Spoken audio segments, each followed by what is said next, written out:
दर्शक बंधु 3000 टंका भत्ता को लेकिन आसीगला गोटे नुआ अपडेट। जो मैंने सब 3000 टंका भत्ता पाऊना से आसीगला गोटे बहुत बड़ खुशी खबर।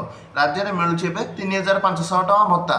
भत्ता टंका बढ़ा को लेकिन एवं कौन आसला बड़ खबरटी संपूर्ण खबरटी जानते भिडियो को शेष पर्यंत देखूँ। चैनल टी जब नुआ कर चैनल टी लाइक और सब्सक्राइब करने सह पाखे घंटी चिन्हटी को ऑल सेट कर दिंतु। दर्शक बंधु राज्य में 80 वर्ष ऊर्ध्व और जो भिन्नक्षम मान अक्षमता 80% उपर अच्छी से सरकार 3500 टका भत्ता दौरान।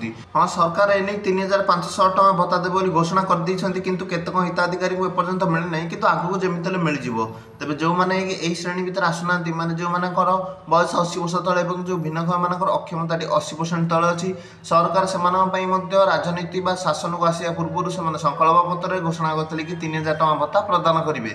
तेज दर्शक बंधु सरकार जदि यार संकल्प पत्र घोषणा कर सरकार या जमी पूरण कर धैर्य धरतु।